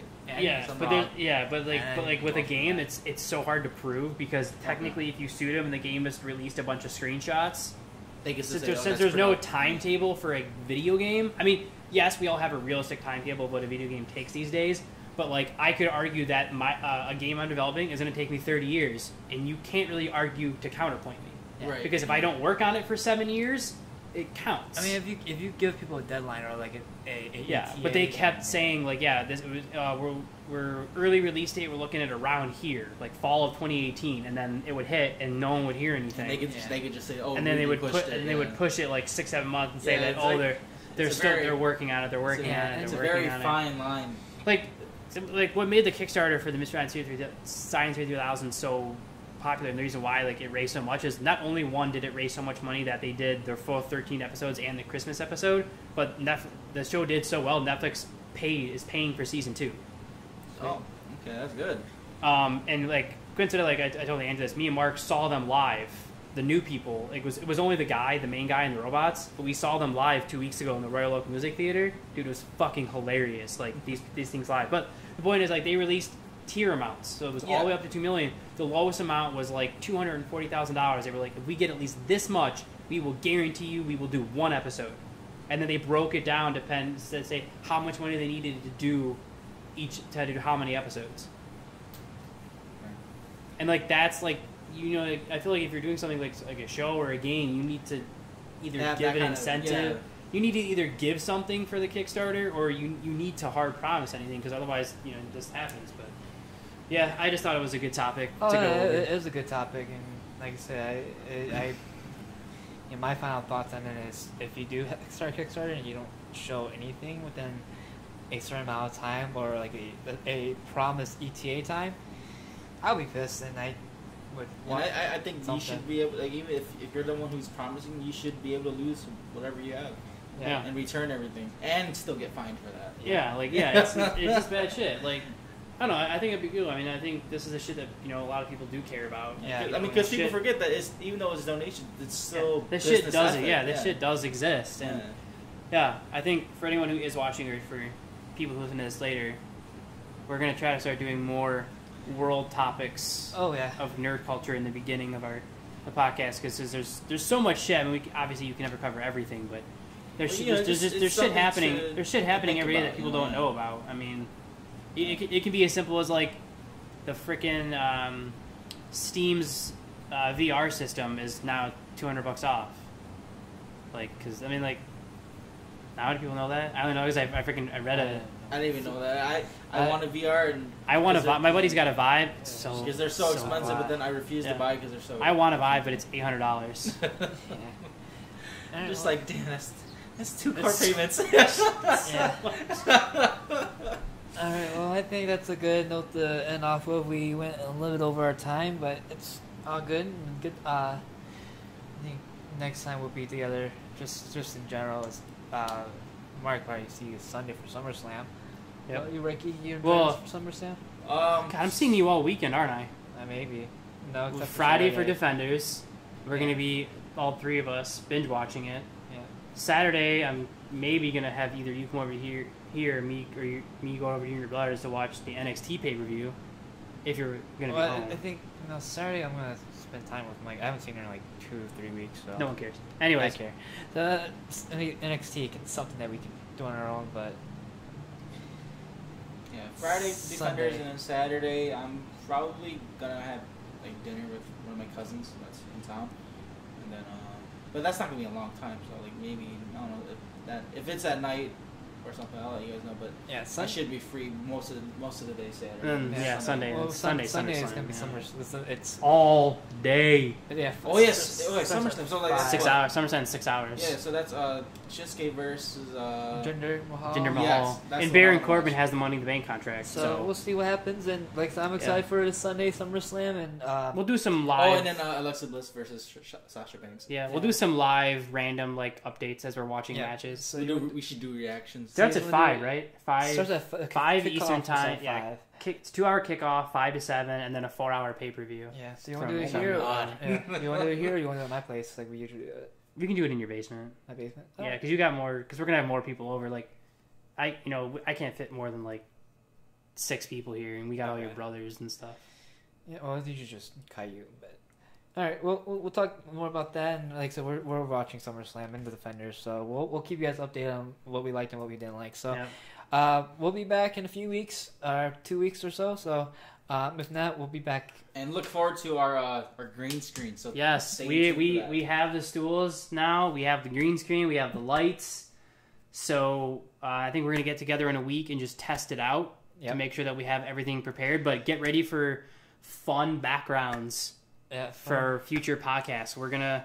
I think we talked about this. I think we're gonna come up with like a top 10 list of Oh, yeah, places then- for yeah. our first episode, and we're gonna put a poll And up on so through all like of our followers Facebook yeah. and everything, and you guys can vote on where you want us to Yeah, do. so please participate in this. Yeah, 'cause- so that we know that you're serious. Yeah, because we're literally investing in this shit because we want to keep growing, but we need people to grow with us. Yes. Sweet. Well, until next time, guys. I'm Andrew, I'm Ricky. Mark, and this is Pop Luck. I didn't even introduce us earlier. yeah, it's fine. This is Pop Luck. You guys know who we are. So I'll catch you guys all later. And like I always tell each and every one of you guys, even though it's not your birthday, happy birthday. And now the 30-minute cleaning up process. All right, bye, Mark.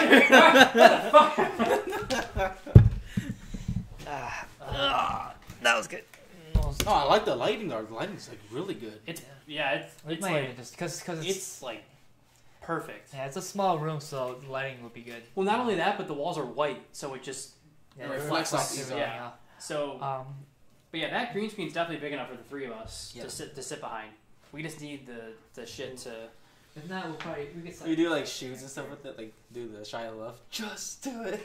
Just do it. Yeah. See, if it's I'll just the work on 3 of us that. watching the Defenders, it might not be a bad idea to do it here because then you guys can come over and we can spend like an hour before we Yeah, start. Defenders you can do it here. Because we can spend like an hour before Just play with this. practicing with the green screen and then just sit down here, set up the freaking webcam, and then like at the end of every episode do a quick, or like set up our phones, like hold up our phone, and at the end of every episode do like a quick 2-minute, like okay, episode 1, like holy shit, Just spoil the shit out of everything. hell yeah. So you're watching this and you haven't watched Defenders yet. What are you Let doing? me go grab the here. Come here, bring the stools down. Real Yeah, quick. I'll help. I'll see you.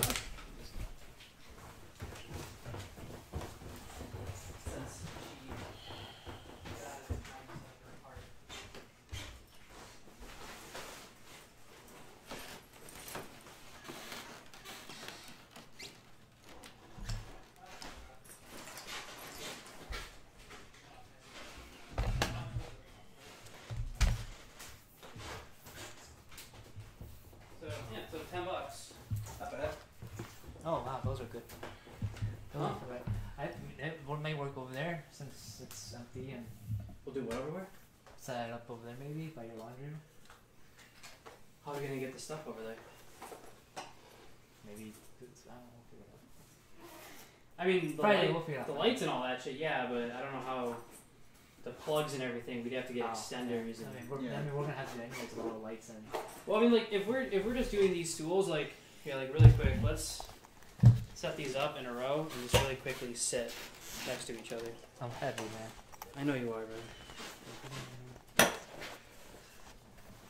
How do I get this to go down? You can pull it. Go from the bottom.